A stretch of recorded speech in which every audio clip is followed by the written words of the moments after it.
Hello, hello, hello, and welcome to the Drag Race All Stars RHAPup here on RHAP We Know Reality TV. I'm one of your hosts, Beth Dixon, and I am excited to break down all the action of episode 10 of All Stars 10 with Aman Adwin. Aman, how are you doing, and what are your thoughts so far on the merge? The whatever you're going to talk about, the semifinals with all of the queens who were the top three from all of their brackets. Yeah, I'm excited that we're finally at this stage. It feels like we can really get the ball rolling, especially considering there's only 12 episodes and this is episode 10. So after this, we really don't have too much time with the full cast or the semifinalists, as it were. But I'm excited. It was very interesting to see all of these queens on their journey, and very interesting to see how they were going to interact with one another once they all get here, to see if there were going to be any surprises or upsets or anything like that. Yeah. So yeah, I'm happy to be in this stage of things for sure. I felt like we got the bare surface of some of the relationships of queens who weren't in the same bracket who were here in the semifinals together, but I don't feel like we really went in with a few different, like I feel like there could have been more, right? Yeah, it looked like they tried to really focus on how all three from each bracket were going to interact with the other groups of three.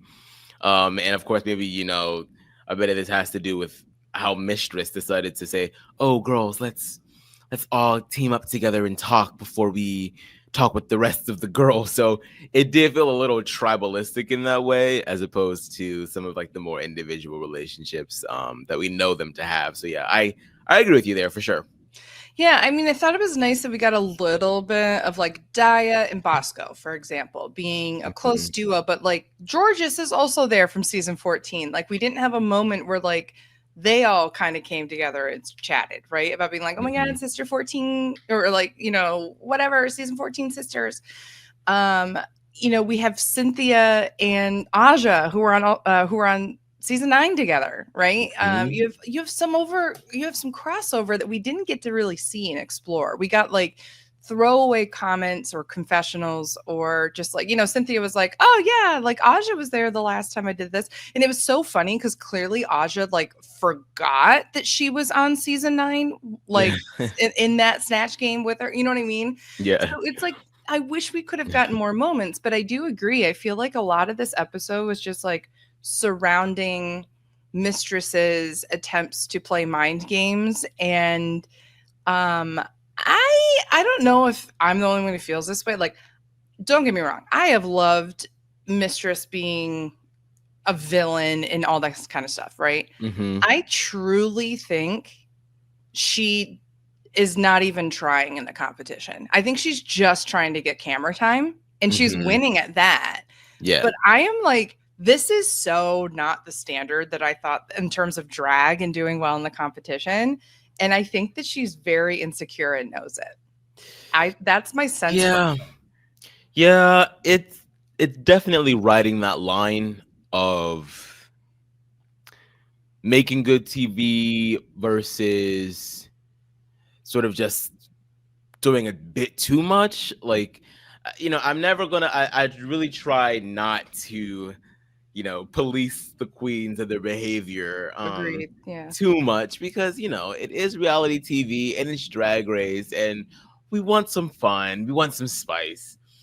But there is, I think, also a bit of it is she's not really matching the speed of the rest of the people that are there. I Yeah. do think that a lot of them are sort of like she's just always on this like, let's wake it up energy, and some of the other queens are like, I don't really care to, like, I'm not really here for that. I just like, not, and that's not to say that the other queens won't talk their shit, because it's like, when we got to see, who was it in that little group, there was like Bosco and two other queens that were talking about Ginger and how they hope that she fails, and they Oh did that funny little prayer circle wishing for her downfall. And then Mistress comes over and then joins in and then decides to, like, oh well, let's make sure that Ginger knows about it too. And it's like, yeah, it's like, it's, on one hand it is sort of funny, but like when your entire storyline, the entire episode is like that, I'm like, okay. And if you're not really backing it up in your performances, it does really make all of the antics seem very for naught. Like Yeah. Ginger, in spite of all of that, was able to do well, and you were in the bottom too. So it's like, And honestly, deservedly so. yeah, Like, just saying. I do think what's fascinating here is that I think what Mistress is forgetting is that this is not a regular season of Drag Race where you can easily get people flustered because they're on television probably for the first time and they're trying to appease the judges and also be thinking in the because they don't know what the audience and social media response will be. Like there's elements that you can easily get under people's skin. You're trying to get under Ginger Minge's skin. She's basically an executive producer of Drag Race at this point. Like what are you trying to do, right? And we know from drama on travel, like we've heard, like I'm gagged that Drag Race kept the little aside of her being like, yeah, I was on tour with her and I never saw her shower, because that was like a huge like tour social media feud moment where people were kind of like going after Mistress a little bit. And I think it's also pretty obvious now too that like this is the energy that Mistress brings on tour. This isn't just for television, although I think she hams it up for television time. And whether it's like interviews with Sasha Colby, Kelly Mantle's one where she just doesn't even want to talk about Mistress, and there's all these other people who are coming out and being like, girl, whatever, we know what Mistress is about, and it's a sad thing. Like, I don't think she has the power she thinks she does, and it's not being received, like you said, on that level, because everybody on that level is looking around going, and we're backing it up, and what are you doing? yeah. And I think that even the likes of Lydia, somebody who really is like loves queens that bring that energy, you can tell even just in the body language of Lydia this episode, like, yeah, she wants to like please her mother and all that kind of stuff, but she's also like not joining in on that camp. Yeah. You know what I mean? Like there was a lot of distance that you could see body language wise where she was just like, I'm going to continue to try to be nice because that's who I am. And I don't mind being a little shady or having moments that I can watch, but I'm not going to participate in it. So I am very interested to see, like, I had kind of just gotten this feeling like, hey, semifinals might be a really rough time for Mistress. And I kind of lived for the fact it was, even though I love Mistress. I don't know. Yeah, I mean, it's definitely, it is showing a few chinks in her armor, I think. I think it makes you sort of maybe look at her performance on her first season a little differently. I mean, I haven't actually gone back and watched season 15, and I really would like to, because of the fact that, we got the not 90-minute episodes that are now a full 90 minutes on Paramount Plus, that you can go back and get everything and soak it all up and girl, so what up? Throw it in Todrick Hall's face. Even after our show's over, you're not getting your 90 minutes. Oh my god, what a throwback. He was such a queen for that. Like what what's it to you? Like, oh my god. Like, anyway. So yeah, I would like to go back and watch. And even Irene was kind of like, like, Snatch Game, did you really do a good job during your Snatch Game, or was Snatch Game for season 15 just kind of shitty? And when I was looking back on it, like, the only thing I really remember from Snatch Game season 15 was yeah, that's all I really remember, and that doesn't bode well, because that definitely sent Sugar's ass home. So well, the thing is I not to put the cart before the horse with this episode, this was such a weak Snatch Game, right? Yeah. So it's really funny having people talk about, oh yeah, like these past Snatch Game performances, and like, how well did you really do, and like all those things. And I'm like, girl, look at this particular Snatch Game. If this wasn't All Stars, I'm sure you would have put all of your asses in the bottom, except for a couple people, right? If it weren't for the fact that we're on episode 10 of a 12 thing, but we finally got everybody together to do Snatch Game, I think production really looked at each other and went, we should have done 13 episodes, and next week should have been like hey, all of you season 14 girls, let's do it again. All of you in the bottom again. And let's da-da-da-da. Actually, I don't think it was the season 14 girls that were the problem. But it's just so funny. Like, there's a lot of talk, and I didn't think that this was a good showing for a merge, like, semifinal kind of group. Yeah.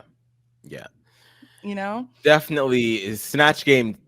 It feels like as Drag Race goes on and on and on, it feels like Snatch Game has more of a likelihood to be weak more than it is strong. And I don't know what that says about drag queens. I don't know if that's I don't know, because I mean I feel like impersonations aren't necessarily, a skill that everybody has, but I do think that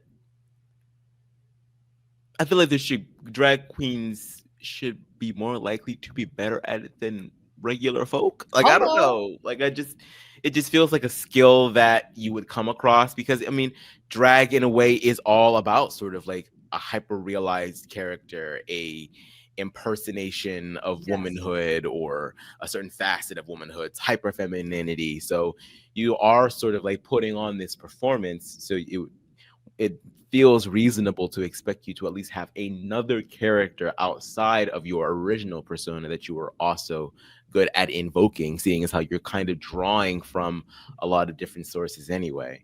So yeah, I'm not really sure what's been up with these Snatch Game performances. I don't know, maybe is it just the anxiety behind Snatch Game that gets in a lot of these queens' heads as of late? Because I have my theories. I have like my drag anthropological, sociological theories here. okay, My theory is that when drag was much more about being in person and not online, it was more about the interaction between the queens and the audience, which prepared people better for banter.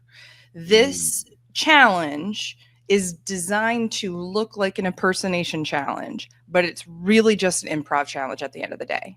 If you are horrible at the impersonation, but you are making RuPaul laugh because you are quick and witty and listening, it will not matter that you didn't do well as the impersonation.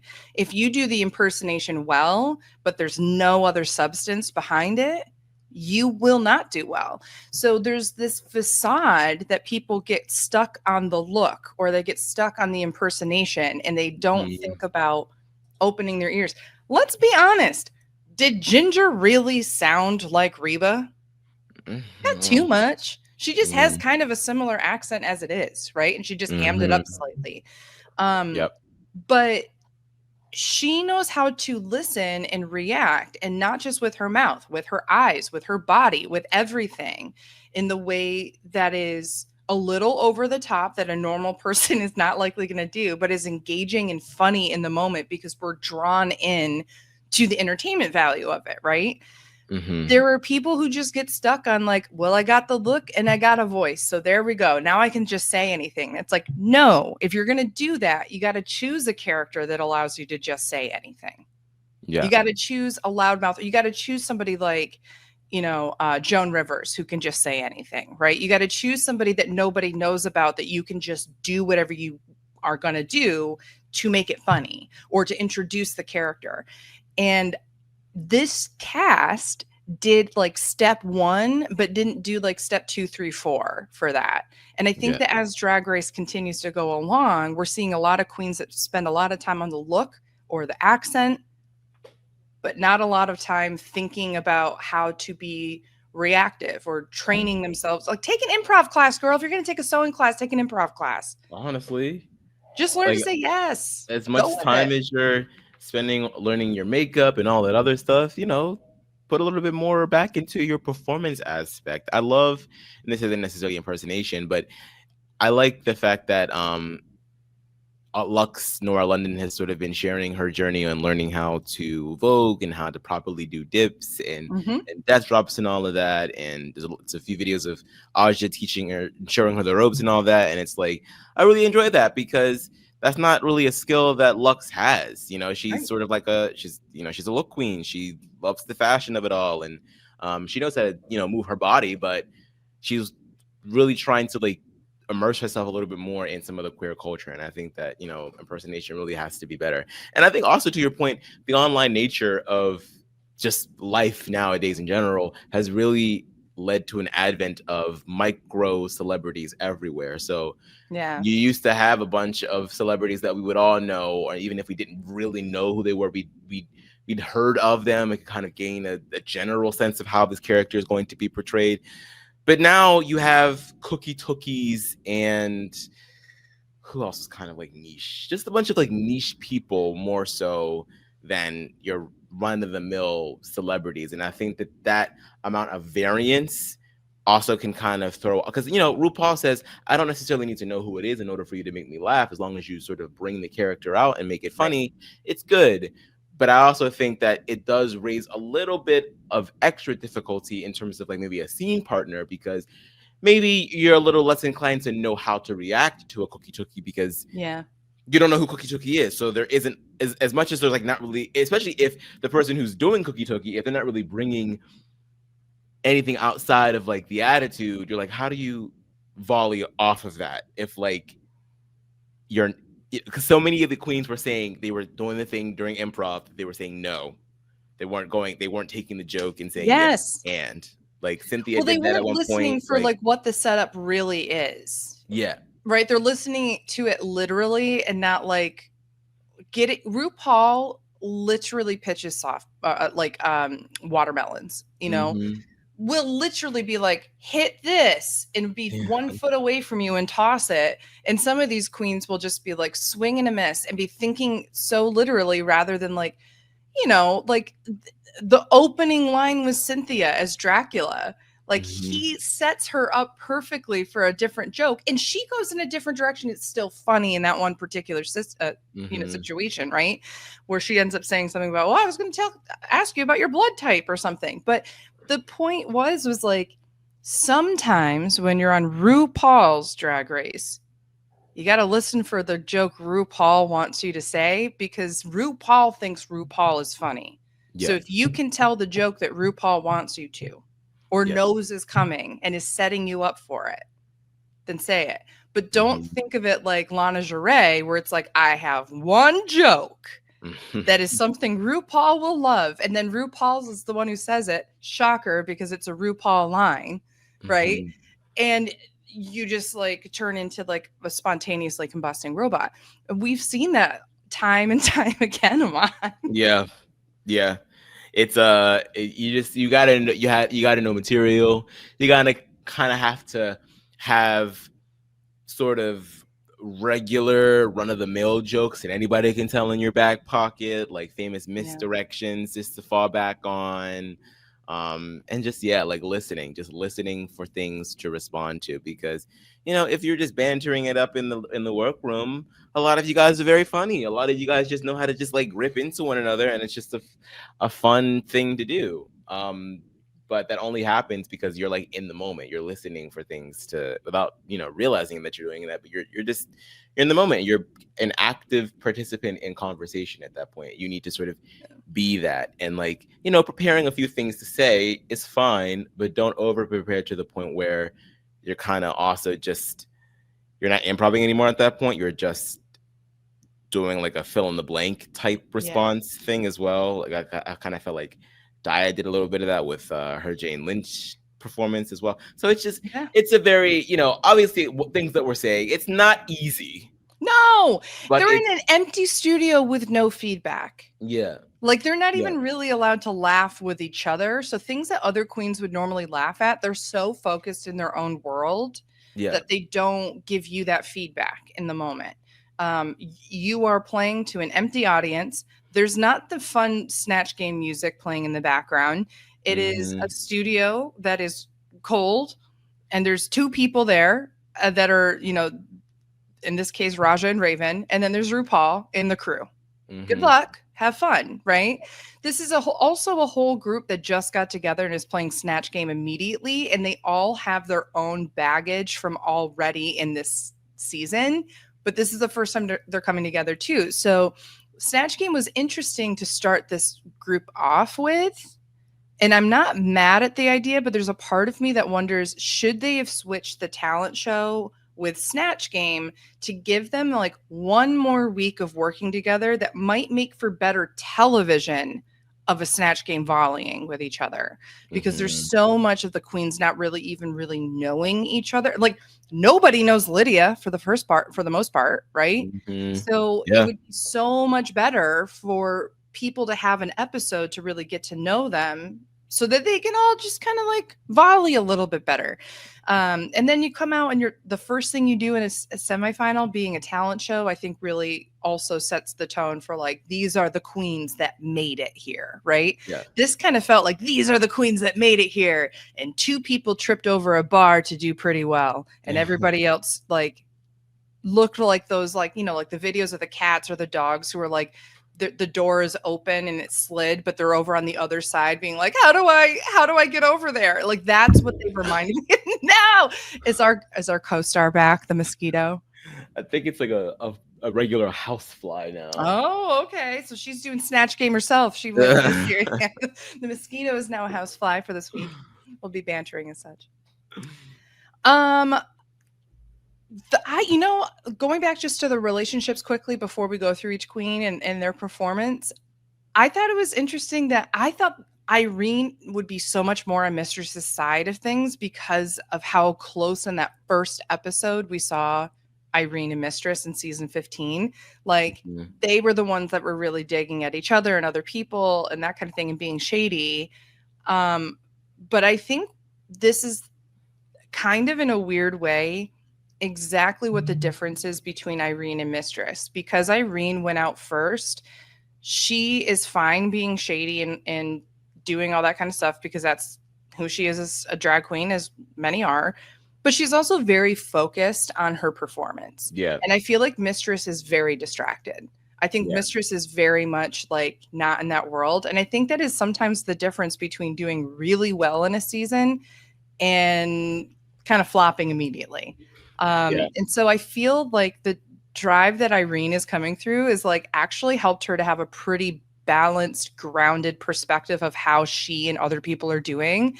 And I think Mistress is either completely delusional or so insecure that she is just putting up all these walls.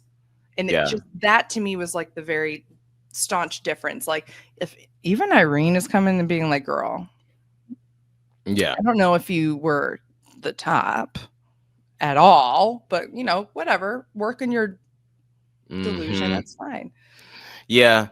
I do think that she has really just come back with a vengeance and just really wants to prove to people that the ones that didn't see it for her, that they were wrong, and also for the ones that did see it for her, that were like, oh, I think we lost Irene too quickly. She wants to prove them right and be like, yeah, you know, I had a lot that I had to show. I had an entire wardrobe of looks that I really wanted to show off, and all of Irene's runways thus far, especially this week, have been so stellar, so great. So it really does feel like she is zeroed in on making it to the end. I still am not sure if she can win against the mega edit that Ginger has for herself right now. Seriously. But it's certainly a second showing that is worth it all. Yeah, you know. Let's speak about that edit for a second though too, because I'm getting the sense, unlike an edit like Shea Coulee in All Stars 5 or even Alaska All Stars 2, people who had very obvious, or Sasha Colby, right, in season 15, these people who had various, like, that were held up to be juggernauts, they also kind of owned it in their seasons. Do you get the sense that Ginger's not owning it as much in this? Like, it's much more about other people talking about her and her being like, yeah, well, you know, I could do this really well and I'm excited to do it, but I'm just going to have to hope I can, follow through with it. Like, I feel like so much of it is downplaying so that she doesn't come across as like egotistical or like she's the one that's feeding into it. It seems very much like it's judges' favoritism and queens talking about her being a juggernaut. It's not her coming through with the confidence in that way. And that's what I'm a little nervous about with her. Like, it's a quiet confidence, like she's good on herself, but I don't see her like owning that in like confessionals or even with other queens. It's like hesitant. I don't know. Yeah. I don't know. It's. I feel like she definitely is aware. Yeah. Obviously, she there's a couple of DRs that she's had about knowing that there's going to be a bit of a microscope on her and needing to perform, especially with Snatch Game. Like, how are you going to top what you did before? I mean, you came here already having a bit of a leg up. So, what are you going to do now, sis? So, I think she's aware of it. It does. Is I don't know. It feels like I don't know if it's necessarily just a hesitancy to really Mm, own it or be that like girl that's like I know I'm that girl because in a way like Sasha Colby really didn't do much of that either. It was kind of more so everyone else talking about the Sasha Colby meet and greet, and Sasha Colby kind of just sort of was like, just like I mean she wouldn't say no that that's what was happening, but she didn't like go out of her way like you did for her from her DRs you never really caught the sense that she was "Mm, I'm going to win like no, and I'm not saying that, but she is like compared in the confessional. She'll be like, "Listen, these queens are, and they should be afraid because this is what I do well." And like, but mhm, it was never like these bitches need to be afraid of me. It wasn't like that. But there was a mhm, confidence that's like, "Yeah, I'm gonna come and eat it because that's yeah what I do." And Ginger is like, I'm confident I can do this, but I hope I live up to the expectation everybody. Like there's a yeah. difference there between, yeah, I'm going to come out here and do really well. I This think is, that there was also like, and I can't remember which challenge it was, but there was, I think there's also a bit of, oh, I'm kind of shocked that I won this one too. I Mhm. could have seen someone else winning this. So I don't know. And again, I can't speak for Ginger. I don't know in her mind if she's kind of like, does it make it harder for her to defend herself against favoritism Right. critiques if she herself is also kind of like, ooh, maybe maybe there's a little bit of a point there, or is it, or does it just like sort of like feed your self-esteem and you're kind of like, well, I can either be like, yeah, I don't know if I should have won that one either, or I can own it and just be like, well, I won it and what now, and I Yeah. think it's kind of hard. Some Not everyone is sort of like, not everyone is like wants to sort of like be that bitch all the time. So it's an interesting question. I don't necessarily know if she's running away from it, but Yeah. it's definitely, I see where your question comes from because it definitely isn't like an overt uh confidence that she is exuding here. I think that Yeah. she's very measured. I think that she understands how she's going to be perceived. I think saying Yeah. yes for the fourth time in a row, I think from jump she was very aware that people were going to be like, well, this is obviously the star vehicle for Ginger. And so, Yeah. how do you have fun? How do you say yes? How do you be gracious?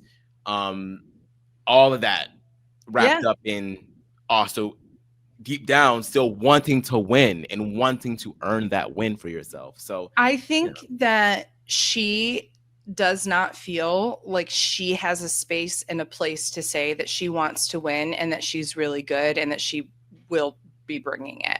And I yeah, think it comes back down to that season 7, like, hey, everyone, like a lot of people now in retrospect, every year I feel like there's more and more people who say, oh, yeah, Ginger should have won. But at the time, it was not like an overwhelming majority of people. I think there was a lot of people who felt like Ginger should have won in the moment. But I think a lot of people were like, no, Violet definitely deserved it. Right. And yeah, then as time yeah, goes on, as we see Ginger come back more and more, like as many people who say like, oh, she's always favored, or oh, we know we're going to get with her, they're also the same ones that go, you know what, she probably should have won season 7, right? So mhm, it's just like interesting because I think in a way that like Sasha Colby was like allowed to basically take in that and be like how are you going to say no to Sasha Colby in her first time on Drag Race, who's also your favorite drag queen's favorite drag queen, right? There's a level that we're allowed to give her to like feel herself that I don't feel like Ginger has felt that from the audience or anything yet. And I hope she does. But the reason why I brought it up for the edit is like I almost wonder if this edit is Ginger finds her way to the end and then loses again. Right? So like yeah. that's the only thing that I'm thinking of it as I'm reading this, but I just wanted to bring that up because I thought that was interesting. But Or if she thinks that still could happen for herself. Like Mm, that, I didn't even think about it like in that way. Like, yeah, I mean, she's done this 3 times now, but at the end of the day, even though from what we're seeing, it looks like she's going to take this home, it might not feel that way for her still because she's sure. been to the end twice, didn't get it. Had one showing that just wasn't that great at all. Hmm. So even for her, she could still be like, I'm hesitant at showing a lot of confidence right now because that doesn't really mean much. And she kind of says that, during the Yeah. Snatch game when Mistress is being messy. She's like, look, at the end of the day, none of us know what's going to happen. We could get up there and it's a complete dumpster fire. Yeah. So yeah, I mean, I think having a little bit of like, it's a tough space to be in. So Yeah. like, I certainly, I have been very sort of vocal on the podcast for the past few weeks about like, oh my God, this is annoying. But again, it's not really so much about Ginger as it is just about Drag Race in general and Of just course. how it's just the culture of the show that I think really needs to change. But what is Ginger supposed to do? Not go on TV and have fun and try to win? Of course she's supposed to. And I think, if she wins this, it's because for the most part, I mean, there are a couple of things where I'm like, but I think for the most part, she still would be a deserving winner out of all the Yes. people. And I think, I think the thing that she's been weakest at, this is the strongest season she's ever had, which is runways. yeah. So I think that she's the thing that we needed to see growth in, we're seeing it. Mhm. And so I think it's just very interesting. And I think, at this point, like maybe that will make a lot of other people feel a little bit better, or maybe the conversation around these types of like storylines and repeated queens, and maybe people will just feel a little bit better if it just happened like this again. Like the queen comes back for the fourth time in a row. She finally gets the win. At that point, it's kind of like it kind of does sort of like does become the challenge. At that point, it's like Yes. these people just keep getting brought back until they can get their win, and it's not necessarily so much about like at that point you have more people that you can bring back that many times, that maybe that brings back the original element of competition, because it's like, okay, there's also another like 4 Peter here or 3 Peter here. Like This is what we talked about last week, Aman. We need to make all stars again. You know what I mean? yeah, like we can't have just one. There has to be multiple repeats here in order for us to be like, God. okay, well, yeah, this could be her year, or it could be her year, or it could be her year. Right now, it's feeling like Ginger's year, but I think if they had like or a just go back to season of doing the all most this one. like question.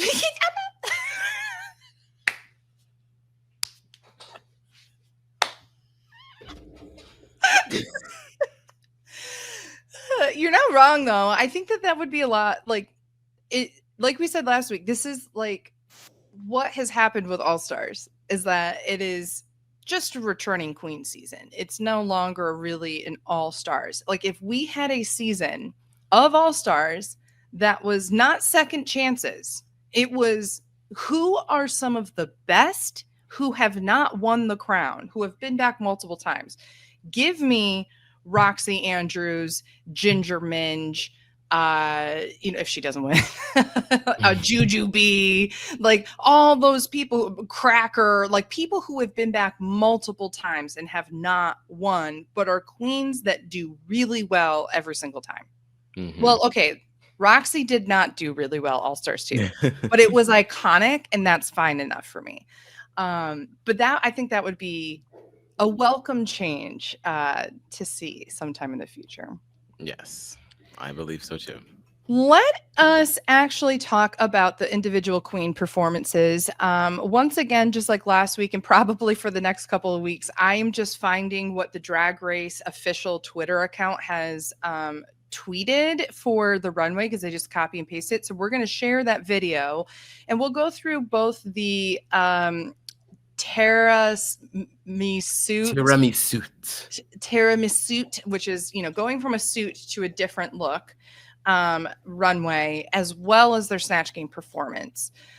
So for our first queen, we do have Bosco. Bosco comes out. I'm going to try to like showcase the evolution of this look through clicks and such. So there's a tearaway of the top to kind of reveal less of the pants. So it was kind of very like Harlequin meets fashion moment. I appreciate this a lot. It's not my favorite personally, but I can identify that that's a me not liking it thing, not like a lack of taste or fashion. Does that make sense? Yeah. I appreciate it for what it is. I don't think that the tearaway nature of it is really giving me what I want. Because when you think of a tearaway, you do think, but it doesn't necessarily have to be a stark contrast. Right. You can continue a theme with it. But you do want the drama of change. And I don't think that was delivered in the way that her suit tore away, rather. But I do think that the look itself is very Bosco, very refined, very sort of like high art, as it were. I think that the asymmetry of the wig is just so tantalizing to look at. She sort of looks like one of those old paintings, avant-garde paintings from oil, as it were. Yeah, I can see that. And I love the asymmetry of the necktie. It's clearly just a very, very well thought out and well designed piece of work. I just wanted more drama from it. I think the asymmetrical theme is really interesting because she even ties it in like the lip color, but only being on the top lip, and like the hair is tilted, and like there's little aspects that she's tied it together with, even like her makeup and wig reveals that. I don't know why, but I wish that the shoes, or at least one shoe, was different from the other or something. They just seem very plain in comparison to the outfit.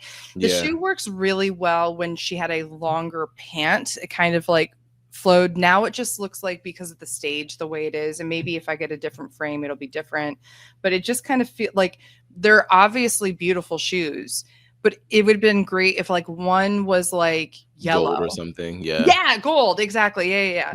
Or if one was blue, like her lip or something. I don't know, it just would have been interesting to have that asymmetric kind of element brought there, or like the kind of deep V's brought on the shoe, like if there was one that went this way and one that went up the other way or something like that. I think there's things that could have tied that in, considering how much clearly went into the thought process.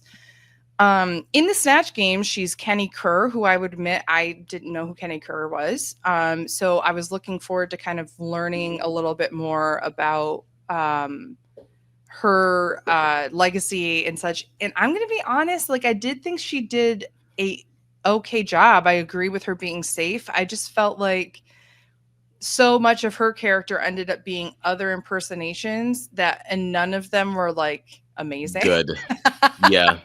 So if like the point, so going back to what I said before, like she just focused on the impersonations and not really listening in the way that, like, think about how funny and quick and weird she was in the improv challenge from bracket 1, where she was like, this eye, this is a glass eye, this one I lost to glaucoma. Like that kind of stuff was so funny. And we didn't get lines like that. Instead, we got her trying to do impersonations, which was a planned bit, rather than opening her ears and responding to the things around her. And I think that that's ultimately, like, if she had done Cher, but done Cher funny, great. Or if we had gotten a really good sense of who Kenny Kerr was first and then was like Kenny Kerr doing that, great. But I didn't get a good sense of Kenny Kerr before she started doing impersonations. So I agree with the judges that she should not have been in the top. Yeah, it's I didn't really get the Kenny-ness from it, and granted, I don't know much about Kenny Kerr, so what she could have been giving at the top of the Snatch game could have been Kenny Kerr. To me, it sounded and looked just like Bosco. I didn't really get it. And then, yes, you could see what she was going for in sort of like a jack of all trades list of impersonations by the Cher one, the Joan Rivers one. But again, which, and that's fun. And I think that it's it's sort of like a cheat because it allows you to do multiple characters because you're impersonating an impersonator. But I kind of lost Kenny in all of that. Yeah. So yeah, I think it was fine. She took a risk, and I think that the share was funny enough, just enough. And I think that the Joan Rivers, while it didn't sound anything like Joan Rivers, was funny just enough to put her. I would have put her in like the low safe area for sure. I agree with her like being just like properly in the middle, because I think that there was like, she obviously tried and was doing different things, and it wasn't awful and it was entertaining. But it was funny, like when she did the run through with RuPaul, and RuPaul was like, "Who are you in season 14?" She was like, "Gwyneth Paltrow." And she's like, "I don't remember that." She's like, "It's for the best." She's like, "Well, I hope people will remember this." And I think they will remember this better than the Gwyneth Paltrow for better reasons. But I don't think this is something that people are going to be remembering. Like, even somebody who did multiple characters, like, I don't think like this is that kind of performance that people are going to be like, "Oh, remember when Bosco did Kenny Kerr?" I mean, and it just, I think that's unfortunate, because I think that she just got too in her head thinking about how she didn't do well before and wants to do something better rather than just like listening to what's going on. Yeah. Mm-hmm. All right. Next up, we have Jorgeous coming out in this sinfully delightful runway. What did you think about Jorgeous's runway and performance in the Snatch game? I really appreciate that Drag Race is allowing Jorgeous to explore the more masculine sides of herself. Exactly. She really seems to. Obviously, there's a bit of like, I'm going to play up to what the judges like from me going on here. She says it as much. Like, you guys really enjoyed what I did back during All Stars 9. Why not try to bring back a little bit of this Butch character to All Stars 10? But it also seems like she's really having fun with it too. I'm like, okay, you're really like, because there were moments where I would see her, the way that she would walk. And yes, it's very affected. Yes, it's very put on. But there was also like a little bit of like, I see some of like where you draw. I can feel bits and pieces of the men in your life in this performance. Like, I feel a little bit of the man in you. Like, which sounds so crazy coming, talking about Jorgeous, but I don't know. It's just very refreshing to see someone sort of like tap in to that part of themselves, because I think that we're all on the spectrum. We all got bits of both in us. We come from both. We would have both. So yeah, it's very fun to see her have that sort of like exploration. I liked both looks. I do think, again, like when in my mind a tearaway, I just see just more of like rip it away. And to her credit, there was some of that. So I enjoyed her transition more than I did Bosco's, because she has the tearaway pants. Yeah. Fine. She has like this little fake chest plate thing for the necktie. It's like just like a little piece of latex that she also just tears off. And that was cool, because I bought into the illusion that it was actually a part of the entire suit. But it's not. It's just like a little piece of latex. She tore it right off, tears the rest of the jacket off, and then bam, this sacrilegious, it's giving very much Unholy by Sam Smith featuring Kim Petras type deal. Also, I loved the asymmetry of the first part of the outfit with like one horn on the shoulder without another one on the other. Sort of like follows the theme with the slit going down one side. Yeah. Just very fun. I'm glad that she said that those were upside down crosses, because I didn't really know what they were. Which could just be, it's hard for some things to come across on TV. But yeah, I thought that this was just a very fun look for her. Just a little long. I get that it's supposed to be long, but she's such a small person that sometimes it can be a little swallowing. Yeah. No pun intended. So yeah, I think maybe just a little bit of a length adjustment, so it doesn't look like she could trip over that thing at any moment. I'm not mad at her potentially tripping. That sounds awful. Like, I want her to trip. I don't want her to trip. I think that in a weird way, it kind of elongates her. To have something so long on one side and then have that leg on the other side, all the way pretty much to the cheek, exposed. There's something about that just elongates her body, and I think this was my favorite runway, both the suit and the reveal and the transition. I agree with you that did half of these queens practice the tearaway is what I want to know, because I genuinely felt like this was a very lukewarm Snatch game, followed by a very lukewarm performance on the runway of how to do a transition. And if this were a regular season, I definitely think they would have gone in on these queens. And I think Adore Delano done fucked up All Stars judging, because I think that I say that it was clearly Michelle that ruined it, not Adore. But I definitely think that there's an element of, oh, we can't go in that deep anymore. I kind of wish the judges would. Okay. Yeah. Some of these girls deserve to hear it a little bit more. Sure. No one should be sitting there saying nasty shit to Cynthia Lee Fontaine on my watch. So never mind. But in terms of Jorgeous, I thought the Pitbull was fine. I don't think I would have put her in the top. I put her in the top purely for the runway. So if it was okay, do we do this person or Jorgeous, and they both did comparable in the Snatch game, I'm going to put Jorgeous in the top pretty much over anybody, for just the runway itself. Yeah. You unintentionally just gave me a dream that I hope will happen someday, which is that I think Jorgeous should do a 45-minute to 1 hour long performance of the entirety of the Kim Petras album, Lights Out. I think that's what it is, right? The Halloween album. Yeah, the Halloween album. Would you not just live for her doing an entire pop dance album that just seamlessly goes from one song to another in a horror-esque kind of, but fun bop, slightly BDSM, satanic kind of stuff? I think it would be so fun. So just putting that out into the universe. I'm so here for that. I love that album. So much money. Every October, I'm like, well, it's time for Kim Petras. Turn off the lights. Lights off. Turn off the lights. Put it on, baby. I just love every October. Yes. Yes. It's such a masterpiece. So yes, I'm here for it. Hey, if you want to do a visual album, Kim Petras, call up Jorgeous. You know who you should follow. Let's make it happen. And also stop working with Dr. Luke. Okay.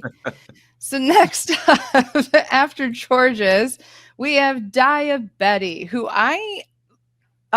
in the Snatch game thought she started off real strong. I was so excited for you, Aman, that she came out as Sue Sylvester herself with Jane Lynch. I just no. Do you like how I said at first?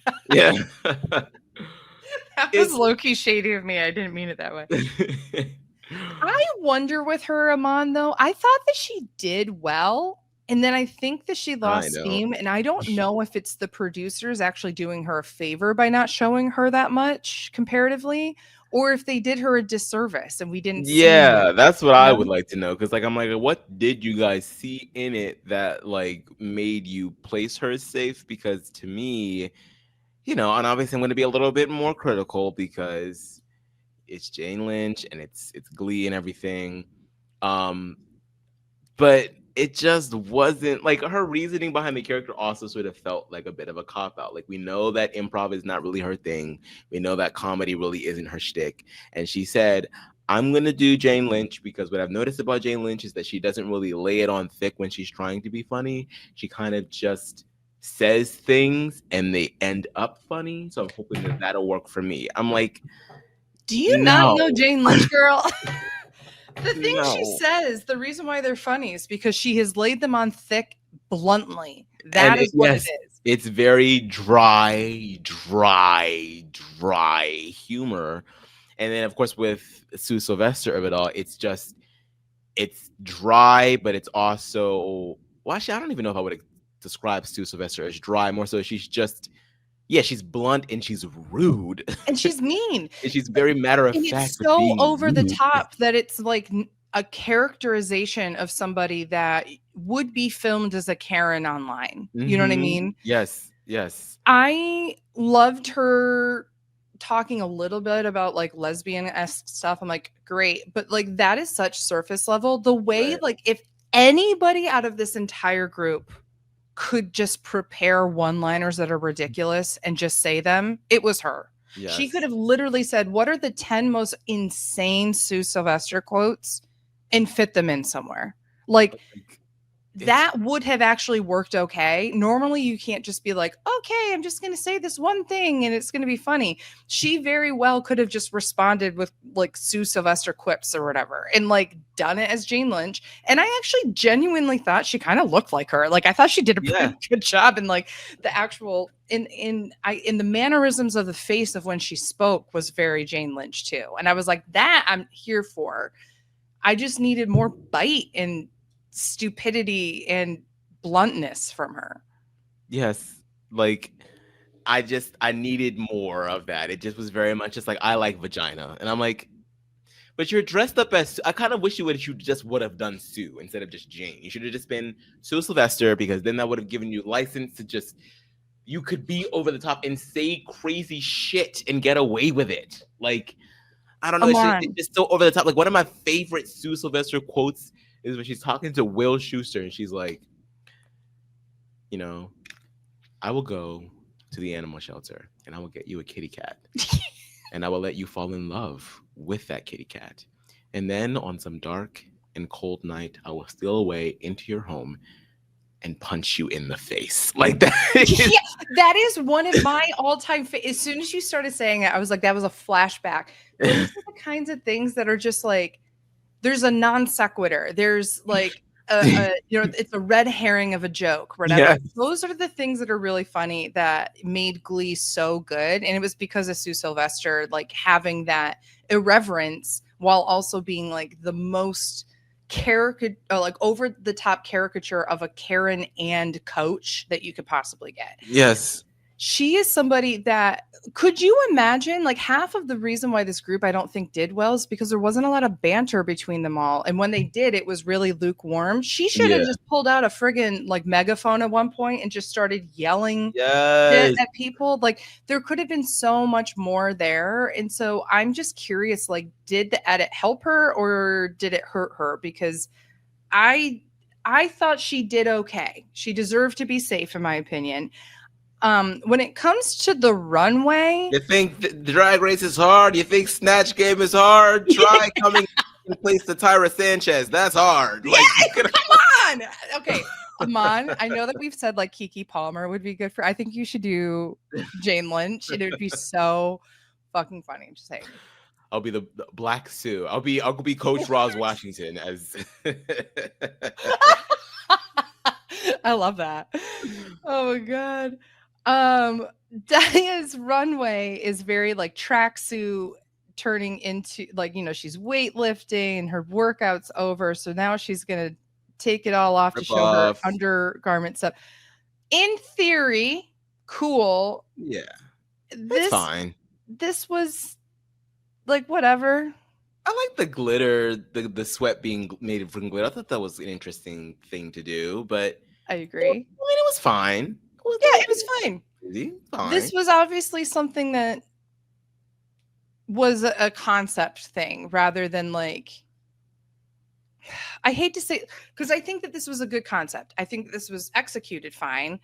I'm just like, okay. You know what I mean? On to the next. I'm not blown away by it. Mm-hmm. Mm-hmm. So I think that she deserved to be safe. Right. Next up, we have Cynthia Lee Fontaine, the cuckoo, coming out, trying to really do tiramisu, but like tiramisu with the colors.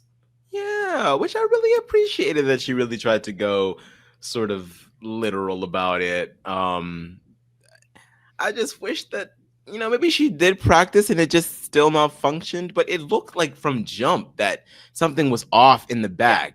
Yeah. And none of her sisters said anything because I know somebody saw something. I know. I saw the tights were ripped. I saw. Yeah. Like, come on. Like, so it just, the whole execution of it, I think that she probably had one of the best, stark contrasts in look and styling. It's just the the execution was so bad on top of an already really, really interesting Dracula performance. Just, girl, like, You know the and sad I'm not part? even mad about, go ahead, sorry. Oh, no, go for it. Go for it.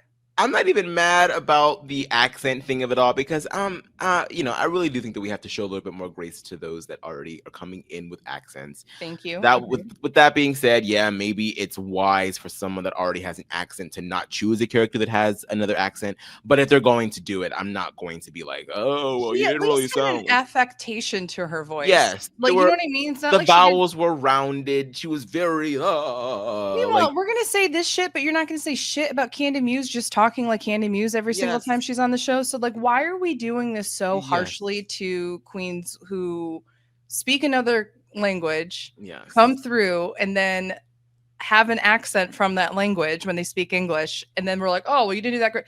Let me tell you, I guarantee there's Brits who are going, and you thought Lydia did a good job with an accent? Like, you know what I mean? Like, it's all, who cares? She tried. Yeah.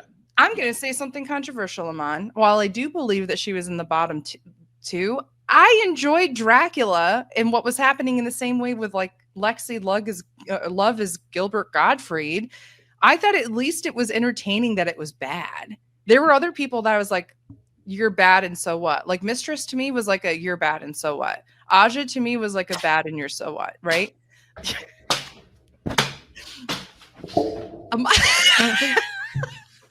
I highly encourage everyone to come to the video on YouTube if you have not already to skip to this point where Aman has just jumped all over the room to kill this housefly / mosquito in drags. And at one point jumped so much that the camera turned off. I was so close. I was so close. Okay, so this is true. And anybody who doesn't know this, there's a clip online that you got to watch. Do you know the way to get a flies when they're on a surface is, so if they're on the wall, is to come at them from the sides, but actually clap up here because they feel the pressure of the wind coming of the air. So they fly up. So you actually catch them up here. So if they're on the ground, on the surface, you kind of make it look like you're going to come from the sides. It goes straight up and then you catch it up in the air like that. And I learned this from Steve Carell, who was on Graham Norton like 11 years ago. And it was like him, Kristen Wiig, and Chris O'Dowd. And there was this giant fly that was flying around, and he taught everybody how to do it. And it's a hysterical clip for other reasons. So everybody should watch that. It's just funny. Coming back to Cuckoo here, I love the concept for this suit portion. I just think that there's no reason for the titties to be that big on the suit jacket corset if you're not going to actually fill it with a breastplate like that. Otherwise, that makes the suit look so disproportional to what you're trying to do. If that had been shaped differently on the jacket, I think it, like, even with the big cuffs, the big collar, the is it called ponte? I always forget what it's called, but it like kind of bevels out. Anyway, I think all of that would have looked fine. I like that it's oversized, but the oversized boobs without the boobs to fill it in, you know, just like is weird. I liked the pants. I actually really liked this look. It was like, I like an oversized look that's well tailored. This I just felt like was not quite there. And then the under look, as you can tell from the back, it does look like she has like a load in her pants or something before she lets go.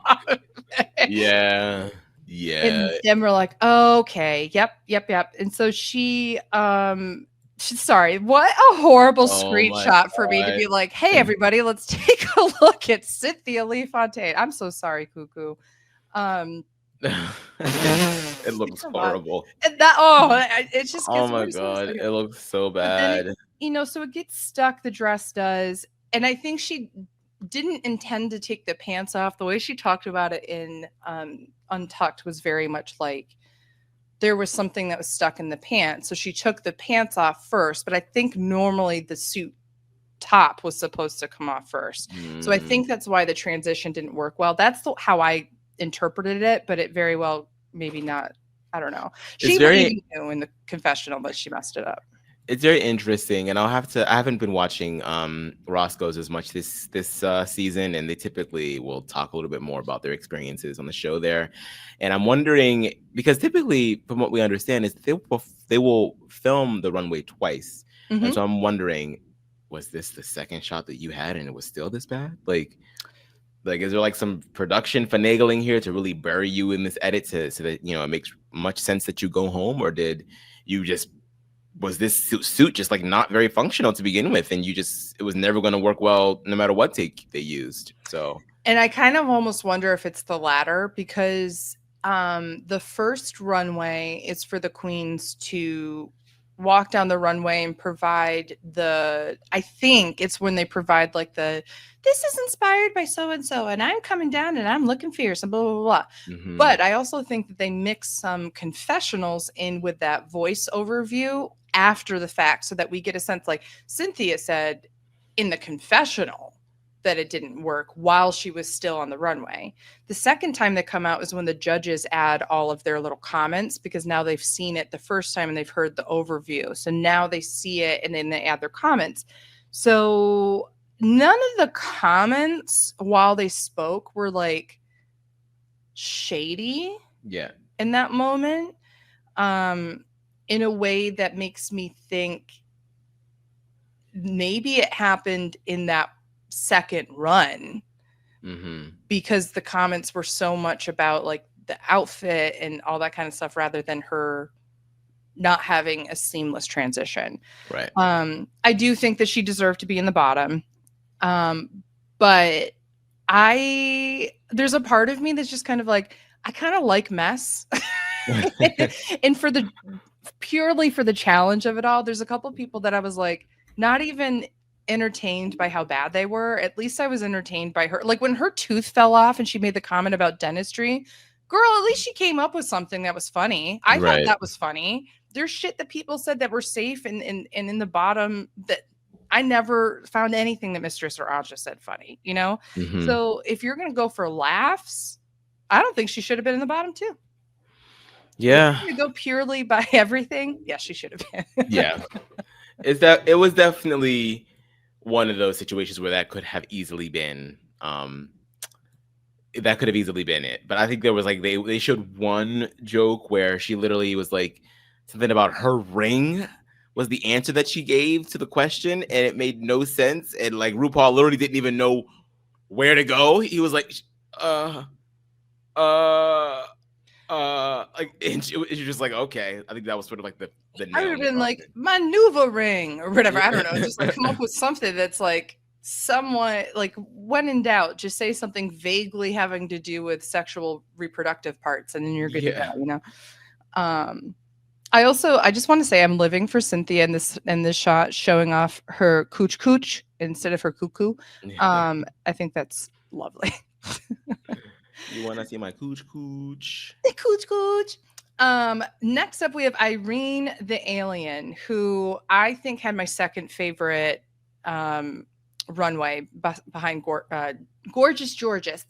Irene in the Snatch game was Zsa Zsa Gabor, which she kind of fell into the same thing that Daya did for me, which was like, I'm not really sure what we did or didn't see because she didn't get much time. But what I did see, I thought was good. I actually thought Irene should have potentially been in the top, maybe instead of Jorgeous, because I thought that she did better in Snatch Game, but they gave more time to Jorgeous. Yeah. And so I don't know. Maybe we didn't see anything better from Irene. I don't know. But I do think that she did well and should have potentially been in the top. I think that's how I feel with her. She comes out in this look and she has like the fake plastic face on, and then reveals, this is her when she was Irene Dubois, very sophisticated and idea. But no, that's not really her. She's going to take off her face and she's really Irene the Alien. Yes. And then this metamorphosis into this like beautiful fairy alien being, I thought was really interesting, and it told a story, and it's very her, and I loved it. Yeah, I think that her execution was probably the best on the runway. And again, I'm not getting tired of the theme. Like, you really run the risk on Drag Race when you have to repeatedly show outfits, making us bored with what you have going on. But I think that each time she presents this alien character, it's always in an interesting way, from a new interesting perspective. And now, like, we saw the one where she's kind of like being controlled by like a little mini Martian in her brain, and then this one she's sort of like a latex version of herself, and then really just comes out, and like the flowy nature of that fabric out of that suit really just made the outfit come alive in a way that was just so nice to look at. And you saw it in the reaction with the judges. All of them were just like, ooh, like, and it's not something that we necessarily haven't seen before, but it's still just very fun to just look at. And it's just cool and just exciting, and just it was a good And distracting, which is a good thing, because there are parts of the outfit when it came off that got stuck in other places, but your eye had other things to look at, of things that were flowing, and she could take her time to move this over so that it flew in the air. She could be dramatic about fixing her outfit in a way that queens who didn't have something like that, it just looks like they're sitting there messing with their outfit and it's taking forever for the transition to happen. Hers is like the transition itself is a performance, and it doesn't matter if it's not 1,000% seamless, because something is moving and looking beautiful while you're fixing something else. And she was smart to do it this way, and I think it looks really great. One detail that I think is just amazing with this look are these kind of like sheen leggings that she has on, that are like made her face that was plastic match the plastic parts of her legs. Like, it made it look like it was a part of that outfit, like she was like a doll version of herself when she was Irene Dubois.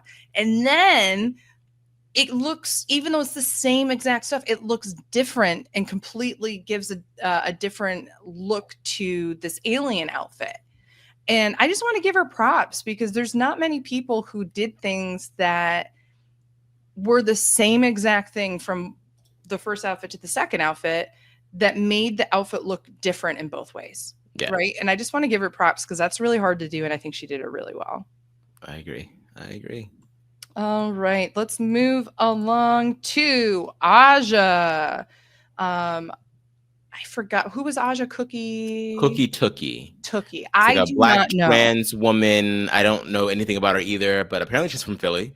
A black trans woman that I think is sort of like an online personality, and just sort of like, from what Aja described, as someone who just sort of like was not afraid to drag the bitches online for, being transphobic or homophobic or any of the ists. That's the general vibe that I got.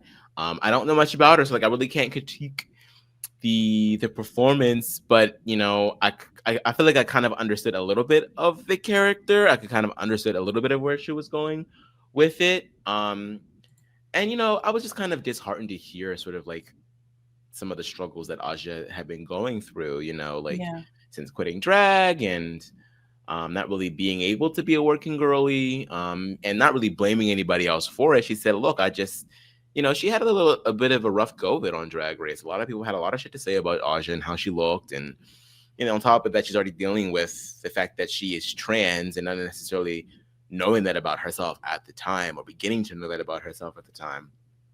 And so, she was kind of vulnerable in the sense that she's really feels like a bit of a failure, because there have been moments where she's like, oh my god, like I could end up homeless in the next whatever the hell. And you sometimes, obviously we know that Drag Race doesn't make people mega rich these days, or never really has.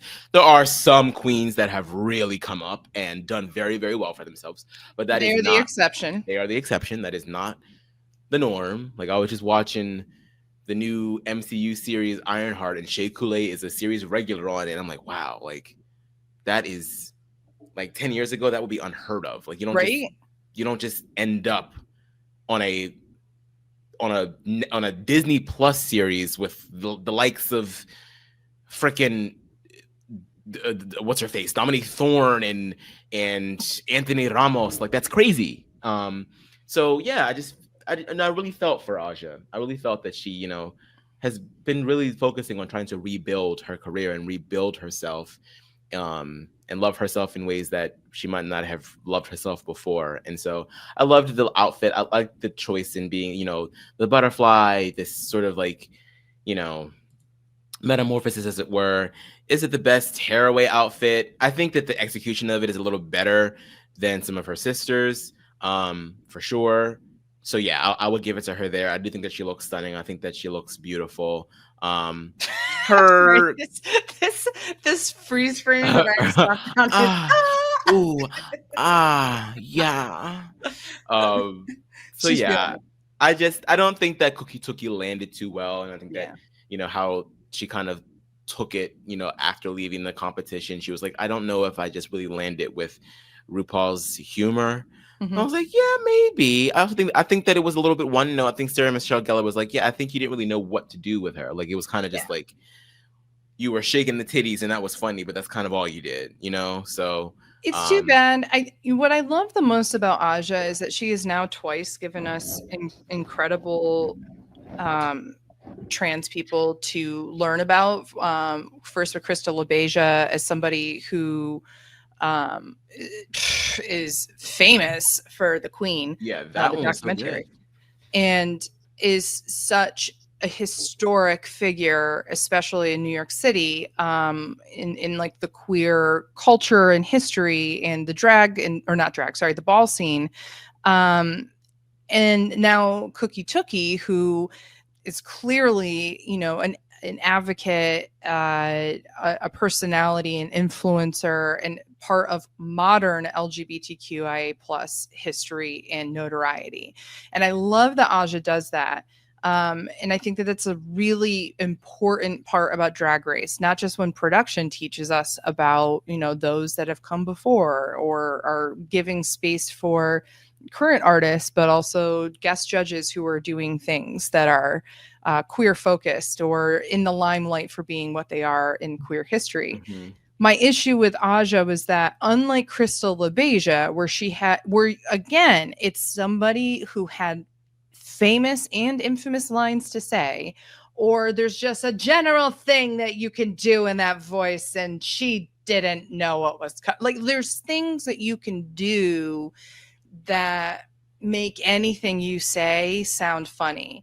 Yeah. And she, in this particular instance, I don't think delivered on the comedy portion. Didn't know what to do with the character, like you said. I liked the monarch butterfly-esque look. I don't know if I really cared for the cocoon look ahead of time. I don't think it was bad. I was like, okay. I don't necessarily like the transition from here to here, like this just black. Yeah, like the drop down of the skirt was the only part where I was like, I was like, was that supposed to come like the way that there should have been something built in that pulled that dress down when you took it off, rather than having two separate steps, if that makes sense. Yeah. So I felt like Aja's transition on the runway. Sorry, I want to make sure I'm being very careful about saying the word transition and such. But like the transition from the one look to the other, I just felt like wasn't as smooth. Not that there's a lot to compare it to that was.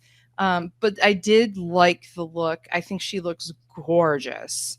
I love this hair, this kind of like antenna hair. That's also, I just saw Oh Mary on Broadway, and it's also kind of giving me the Mary Todd Lincoln hair in a weird way too. This is, by the way, I have to say this, Aman. I literally watched Oh Mary and thought, because I got to see Titus Burgess as Mary, and just absolutely hysterical. And the entire time I was sitting there, and I was like, this is a role that Aman should do. Aman would be so funny at this. Everyone says that everything that Titus is in, they're like, oh, you know what?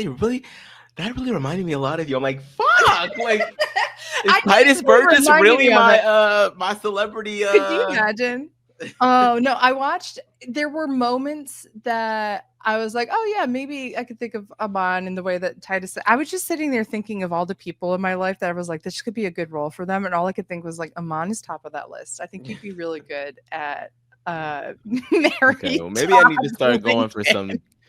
some. I maybe need to start going for some Titus Burgess type stuff. That's right, that's right. Replace You're gonna him have to go whenever on he gets a little Unbreakable too Kimmy old and he's done with it Schmidt, you're all. gonna have to do all Yeah. Um, next up, we have sorry, I'm just like Lydia Butthole Collins, who comes out in this beautiful, tailored, like sparkle black and blue suit, which I'm going to tell you straight up, this is my two favorite colors together in the world. I love a kind of sky blue against a black. My first prom dress was like this, and I instantly loved it when she came around the corner. I am not as mad as the judges were about the reveal. They're like, "Oh yeah, the bottom needed to be steamed and such." I'm like, "Well, the bottom was also shoved in pants, so it doesn't matter if it was steamed or not. It was with that material. It's gonna get bunched up and easily wrinkle, right? Satin does that. So I was not as mad, and I didn't even look at it because I was loving the fact that she kept the suit jacket on until the very end of the runway, Yeah. which was gorgeous. I thought that this just gave me a lot of old Hollywood with like a feminist, like almost like Marlena Dietrich esque kind of with the suit kind of feminism with it. I don't know. I thought this was classically very beautiful in both of them.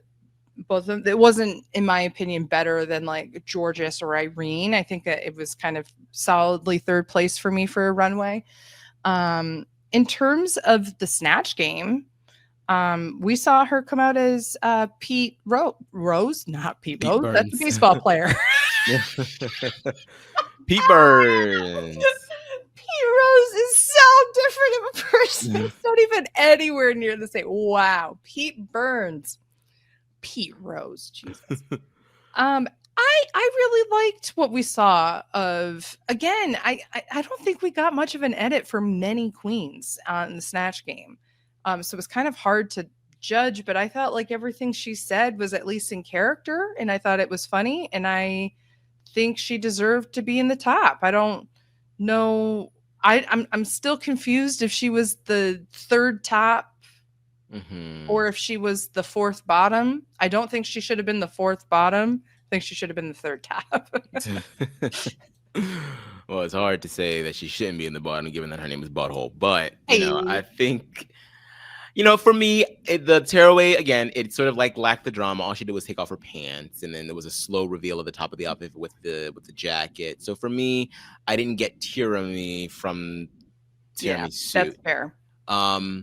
And I didn't really mind too much of I only minded the length of the dress in that, like, I loved the boot that she was wearing, and so I was kind of like, I kind of wonder if I would like this look better if the skirt sort of like was higher in the front and then trains out in the back, that you can get a little bit more of that. Because once again, here we go with Lydia wearing these droopy, womping willow ass clothes that just completely swallow her up. She's so tiny. She's such a tiny person. And it's like, on one hand, I'm also willing to give her a little bit of grace because she literally had to turn right back. Like, she got on the plane and got turned right back around. RuPaul said, "Get your ass back here." Well, and remember, this is also months later from that time too. So it's Oh, yeah, that's right. So, yeah. Okay, so actually, I take my grace back. Give me back my fucking grace, I was just gonna say, maybe your grace isn't warranted in this situation. I don't know. So yeah. But, obviously, again, she is well studied. I think that she is a fan of old queer icons, old queer art, which, you show that kind of reverence to somebody like RuPaul is going to eat it up, okay? Because at the end of the day, RuPaul is an old man. Okay, and Yes. so give the old bitch what the old bitch wants. Okay.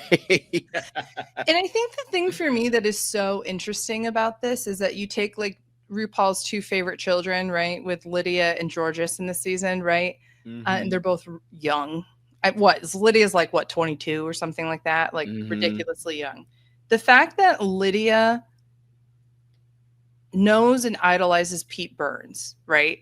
And then also was David Lynch, right? These two guys who, it's not like most young queer people at the bar are like, oh my God, let's talk about Pete Burns, right? Like that is not what people are talking about. Even with David Lynch, they might like his stuff, but like you think about the queer people that are like Katya, right? Who are loving David Lynch and stuff. That's not the forefront, like even within queer culture, because it's not in itself only queer. It's like people who take elements of queer culture and infuse them in other mainstream media or as who they are or whatever the case might be. Yeah. I just think that that's so impressive. And I'm sure RuPaul is like, a queen that knows these versus Jorgeous is like, he's like, I just like that you're becoming a man right in front of our eyes, you know? Yeah. Very different things. But next up is Ginger Minge, who was Reba McEntire in the Snatch game. And then on the runway comes out in kind of like an oversized zoot suit that she is clearly holding in the back, which drives me crazy. Yeah. And then because you know why? It's not attached to her body in any way. It is just being held there for the tearaway portion of this. She on the runway said this was inspired by like Doechii and such this, and I was like, Doechii and Janelle Monáe. and Janelle Monáe, which like I understand that. I'm not as mad about the size of the suit. Girl, this ain't no damn Doechii or Janelle Monáe tribute. Thank bitch. you. You bought this shit off fucking Temu, like you said. Yes. It was like, and you decided to wear any old thing under it. Okay, I would have believed you more if you were like, this is sort of paying homage to my first time on Drag Race when we had the split sort of like male and female challenge and everything, and this is just me coming back to my roots. Don't bring Doechii into this. Leave her alone. Yeah, Doechii's just living her life here. Okay, come on. This is no alter ego. Okay, this is no. So this is Ginger. I love you, and I love your runways, and I genuinely love the reveal that we're going to talk about in a second. Mama, this is garbage. Okay, this is not like, I don't even hate the concept of the idea. I don't even hate the size of the suit. I hate the size of the hat, and compared to the suit, that's bad. I also would have been fine if she came out and talked a little bit about like, hey, this is like my commentary about going from a bigger body to something smaller where I have the confidence to show things off that I maybe didn't feel before, which is what she kind of hinted at. She didn't say that as directly. And this is side note, as a bigger person, you can wear whatever you want at any size. I am putting that out there. Okay. You do not need to be smaller to feel sexy. A lot of sexy people don't, or a lot of smaller people don't feel sexy. Size does not equal sexy. Okay. So we're going to put that out there to bed. I'm not saying that she should do this because it's a great story that makes her sexy now. If she wanted to be sexy when she was bigger, she could be. But she had talked about, this is me entering my sexy era. So it's interesting to me that the runway itself was not her basically saying, hey, I went from this size to this size and now I feel sexy because this is my journey. Instead, it was, Janelle and Doechii are great. And I did this. It's like, girl, please. If you had just said the other thing that made it more personal, I would have liked it. That said, I do love the the hat was fun because it was covering the big like swoop bang that I did like. Yeah. And I did like this little wedding dress because, we really haven't seen Ginger. There's been a lot of wedding dresses on here. The way that Michelle Visage has not said shit about people wearing wedding dresses when she's like so upset about Marie Antoinette is so funny to me. But I thought that this was really cute. This was beautiful. This was also giving me a lot of like Broadway 50s wedding, like but like a twist on it, like, you know, like My Fair Lady or like The Sound of Music or whatever. And that's very Ginger to me as well. So I really enjoy seeing her feel very confident in this way. As Reba McEntire, I thought she did great. Yeah. But I didn't expect anything less. I don't think if you put her 3 Snatch games together, it was her worst one that she did. Yeah. But it was still much better than everybody else. I think, you know, obviously she did the thing that's great with Snatch Game, where it's like you come with a character, a decent impersonation, but you also come with like a point of view. And she decided to make it not just Reba McEntire, but Reba McEntire that is working 3 jobs and is trying to, you know, support her family. So just like all of the jokes with taking people's orders and phone sex and all types of stuff, like it's just it was just a good way to go about it. And yeah, I mean the tearaway portion of this runway is like obviously just like very quick drag. But you know what, a piece of me is also kind of like, well, I mean at the same time, what are you gonna do, not give her the win? Yeah. And like, yeah, you know, sometimes drag just be like that. Sometimes drag be fast and dirty. Okay, it happens that way sometimes. Hey, listen, so whatever. No one's mad at quick drag. They do it almost every week for a mini challenge, right? Quick drag could be fun as hell. But yeah, I don't know. This was Ginger's to lose. And with this bunch of queens, there was, in my opinion, an incredibly huge gap between anybody who came close to her in Snatch Game. And again, like I said, this was like her worst Snatch Game showing, in my opinion. Yeah. Actually, all 4. I thought when she did, what's her name? Tammy, the televangelist that in All Stars 2. Oh, whatever. I forget her name. Oh my gosh, I'm driving myself crazy. Anyway, I think she did better in All Stars 2 than she did in this one. It was just that All Stars 2 had people besides Roxy and Tatiana. Everybody else did fine. Even Detox, who was put in the bottom in that episode, would have been second place in this episode, right? So like I just think that this was like all right, here's a softball, hit a home run kind of thing, you know? Yeah.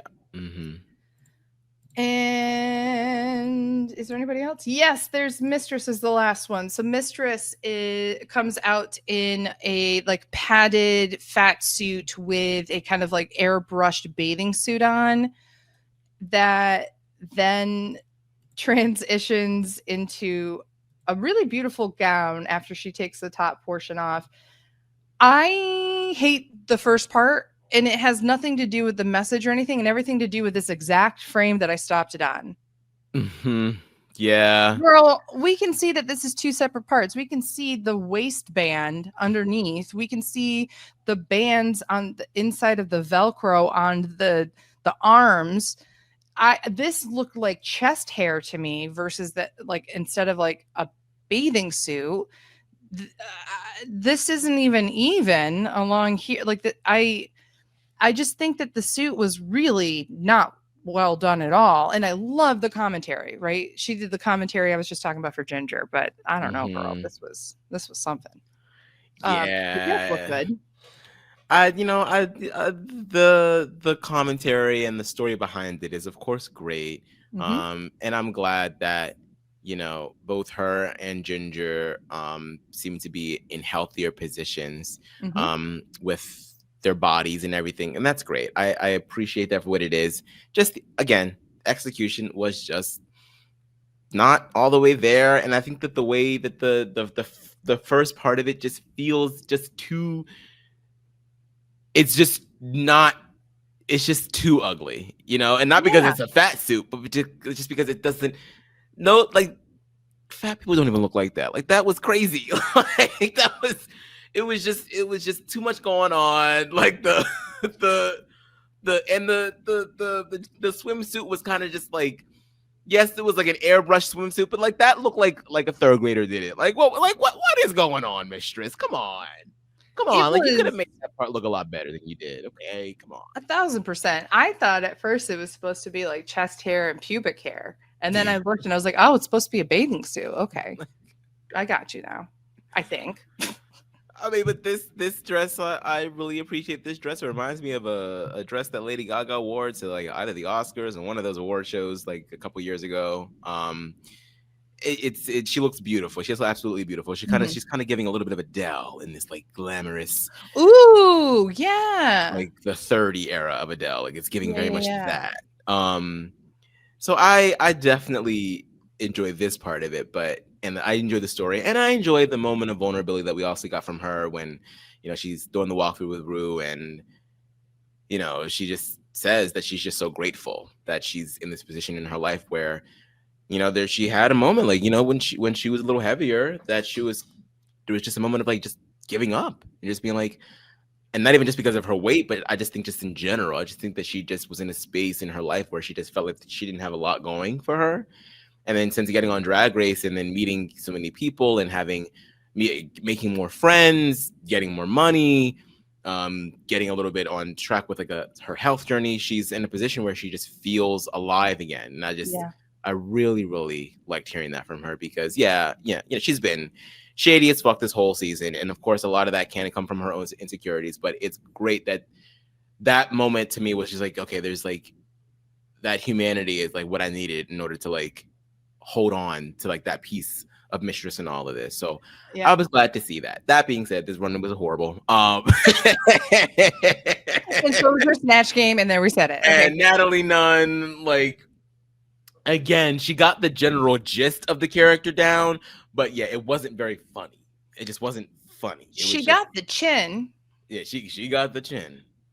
No, going back just to what you said though about her journey and her vulnerability there, I really appreciated that. I am somebody with a lot of blessings and privileges in my life, but there's just nothing that stops that mental health journey of just feeling like you don't have much going on in the way that you thought that you would at this point.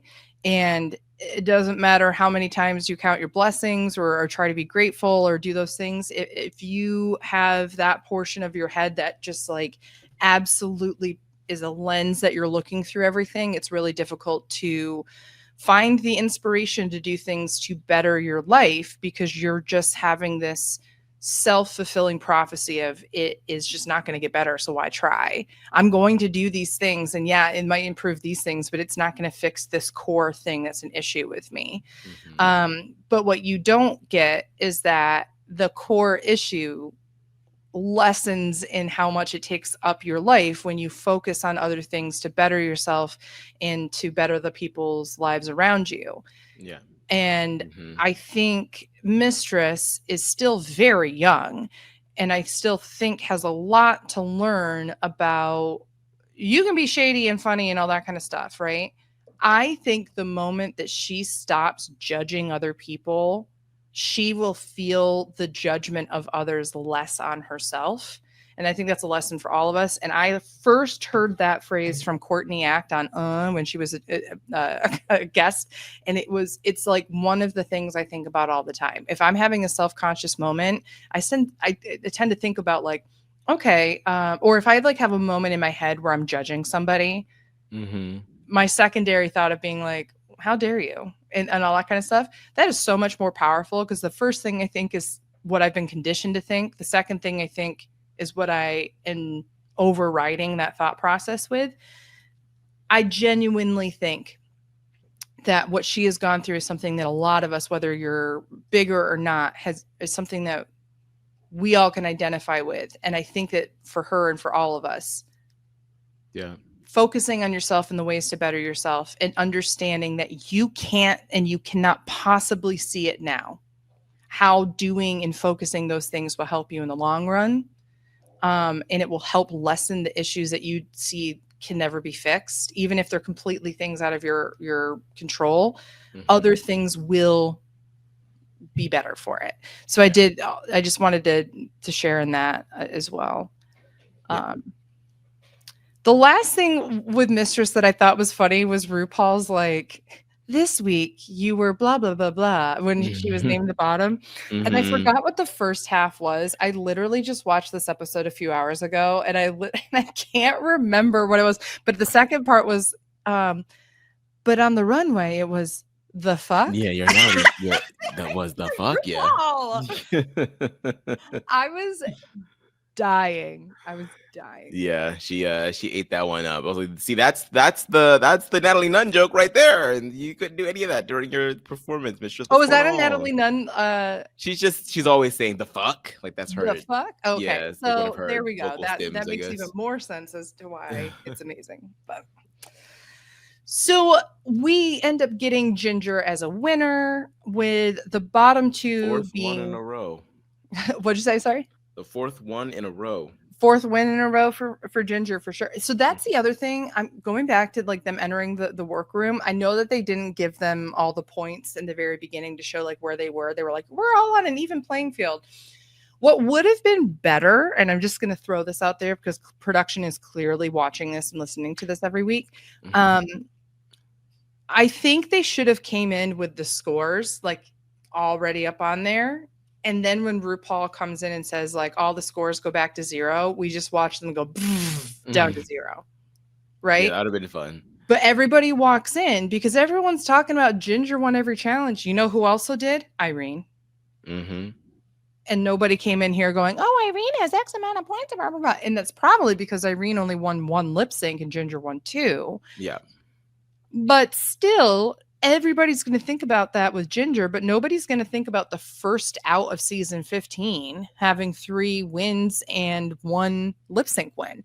So I just think it would have been more interesting if people came in and saw how everybody else did. If Mistress came in and saw, she literally has the least amount of stars of anybody on there, right? Yeah. Yep. And she had to finagle shenanigans to get it that way. So I just think that there could have been really interesting shady conversations around the points if they had chosen to like do it that way and then go, oh, now all your points mean nothing. I think that would have been cool. I think so too. Definitely would have played little mind games with them that Mistress is so keen on, for sure. So we do see that Ginger wins. And then we also see that Cuckoo and Mistress are in the bottom. Yep. And Mistress, I don't think she saw herself in the bottom 2 at all, which is interesting. She said that she was either 3rd or 4th best is in her mind. So no.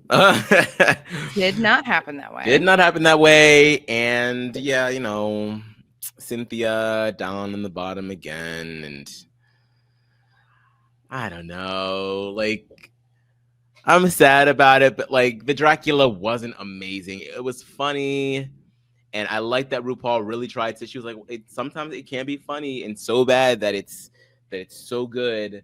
I just don't know if anyone else was bad enough for hers to be good enough. Right.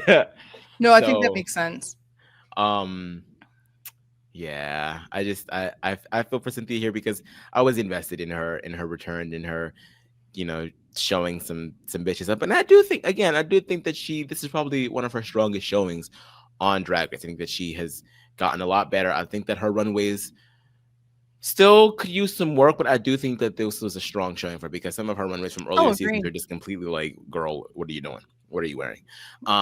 But yeah, I'm sad to see her go, but I do think it was warranted. But I do think that the lip sync to the acapella mix of Aretha Franklin, I don't think it was a blowout. I don't think that Mistress easily beat her out. I think that like there was definitely a moment where I was like, either one of them could take this, and I would not be like, what the hell? That's how I felt. About halfway through, I was like, I can see an argument for either one of them. I do feel like Mistress by the end of the performance was more consistent in how she was showing it out. Like there were moments where like Cynthia tried to show off her butt at one point, but she had like that cape that was, and so she didn't.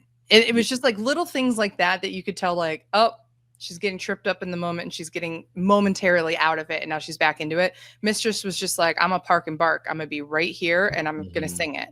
And so they did Aretha Franklin's Who's Zooming Who. And I agree with a Mistress win here. I don't think that it was a blowout, like you said. Yeah. Aman, anything else that we did not discuss from this episode?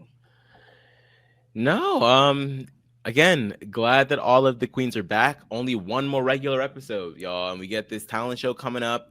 Um, really, when it's gonna happen, I guess one more queen is gonna go. So we enter the finale with 7 people. And Okay. then one of them is being Yeah. brought back. And then again, this part is so stupid to me is that Cynthia is also in the running to be added to the end, which I guess in one way I'm like, I guess that's a little bit more fair for Cynthia because like at least she made it to the semifinals. Yeah. So like as opposed to somebody that got eliminated, like let's say like bracket 1, you got eliminated like weeks ago, a month and a half ago at this point, and you also get to go straight to the end. So like on one hand I get it, but it's also kind of like I don't know. It's just weird. I would have rather they just. And that's only if she gets chosen by a judge. If she gets chosen, right. Do you think a judge is going to choose Cynthia for a lip sync competition? I feel like they are much more likely to choose somebody that was eliminated in one of the original brackets as opposed to a girl that made it to the semifinals, especially considering that only 2 girls from the semifinals are going to be eliminated. It would just be a revolving door at that point, and the intrigue of it all is completely out the window, even though the intrigue is very small to begin with. So I don't know. It's weird. Like, and this is going to go straight to lip syncing. Like a question too, like, are the judges going to be going from like thinking of it from an entertainment production side of things? Like, do we choose a queen that we think would be really good at lip syncing? Yeah. For a lip sync Lollapalooza? Or do we do somebody that we genuinely think didn't deserve to get cut? So for example, I would be like, Deja Skye should be one of the people that's being put forward, but I don't think of Deja as like a lip sync assassin in the way that like if Denali gets put forward as, in my opinion, who kind of fits both of those criteria, right? So I'm interested to see like, are they going to go for someone like Asa Betty, right? Who I'm not sure how she would do in a lip sync competition, but I could see some arguments as she did pretty well or whatever. So I don't know if somebody will choose Cynthia because no offense to Cynthia, but she's never won a lip sync. Yeah. Right. So would they choose somebody who has a better chance of winning a lip sync to cause entertainment, chaos, drama, whole 9 yards? Or do they want somebody just to fill in a spot and go, here we go, we gave you a shot and it was random, but yay, whatever. Yeah. Right. So it'll be interesting. Next week with the talent competition, I'm interested to see what we get just from like the little bit of clips. It looks like a lot of RuPaul's Write Your Own Music's, race, dancing and such as we assume. So I'm hoping that somebody brings something a little different. It'll be interesting to see. I love Ginger as a performer. I don't want to hear her sing. She's done that already a couple of times for her. I want to see something different. So this is going to be the Ginger Minge Give Us Something Different Girl Challenge. We already know that George is going to dance because I just saw it in the preview, but like this would have been a great opportunity for Jorgeous to do something different, right? Show people your talent. So do something dancing and everything, but I hope that there's a twist to it, right? Like if Ginger's going to sing, I hope there's a twist to it. Don't sit there, just stand there and sing, do something, make it a really funny comedy song or, vaudevillian in some capacity or whatever. Right. So those are the things for those that we assume will do well in a talent show. I hope that they still surprise us. Yeah. Yeah. I hope so too. I mean, we could use it. We'll see. Yeah. Listen, we're getting a lot of surprises nowadays, and the surprises we're getting are pretty shitty. So if I can get a good surprise, I appreciate it. Yes, more power to that for sure. Speaking of good surprises, it's not actually a surprise, but Aman, what are you up to, and where can people find you? And what is something surprising? No, just kidding. Just like the Big Brother cast is being dropped. Yes, you can follow me everywhere at Aman Adwin. Big Brother 17 is 27 or 27, excuse me. Big Brother 17 was 10 years ago, and right around the corner, man. And we got like a little bit of a surprise drop of a couple of the house guests over the weekend as of recording this.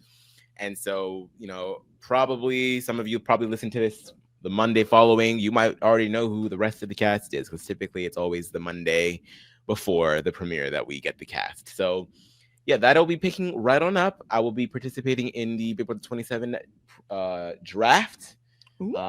So make sure you check us out over there, and then all summer long for Big Brother 27. And then, of course, I'm holding it down here with Beth for the next couple of weeks for the end of this. So, and Aman, when is the draft? If we have that time, the draft. I don't think that a time has been set yet. Gotcha. But I do know that it will be on Wednesday. The nice thing is that for those of you who are watching, it'll be on Wednesday the 9th. The 9th, yes. Yes. So you can, I'm assuming many of you who are interested in RHAP are also interested in Big Brother. So hopefully you'll be able to root Aman on in his drafting quest. And we hope that he, pulls out a win for the Drag Race community here at RHAP. Yes. And don't forget to also follow the Diary Room podcast. Oh, yes, of course. Follow the Diary Room. I forgot. How can I forget about the Diary Room? Well, you got Big Brother actually starting to happen, so it's understandable. So make sure that you check that out as well with me and Matt Lagori, us whittling down all these Big Brother players. We still got quite a ways to go, so make sure you come on in. We're going to be adding in the Big Brother 27 players after the season concludes. So if you get any faves this season, you want to see them do well in the bracket, come on over and join the conversation over there. That would be awesome. And you can also follow me at AugustaWind11 on Instagram and at Beth-Dixon on Blue Sky. I will also be participating in Big Brother coverage this year. I am returning to watching Big Brother after having not done so last year. I needed a break. And supposedly show got good again when I was not watching. So if it is not good, I promise I will stop, and that should help fix everything. But no, feel free to follow me there if you want to catch any of my thoughts. You can also subscribe and become a patron to RHAP if you would like to keep up not just with Big Brother coverage, but with a myriad of other shows that is, as you know, that we do cover. Now is a great time to become a patron. It's the beginning of the month, and you can get access to so many different kinds of Discords and, patron-only podcasts and opportunities to engage with Rob and other podcasters. Rob, who just got back from a vacation in Scotland, and we all know why. Winkety wink, wink. So we're really, it's a fun time to be an RHAP patron. And if you have been thinking about it for a while, now is the time to jump in with both feet. Yes. We would like to thank everybody behind the scenes at RHAP for their hard work and diligence in getting this out to your eyes and ears. And we will see you next week as we break down episode 11 of All Stars 10 and the talent show. Bye.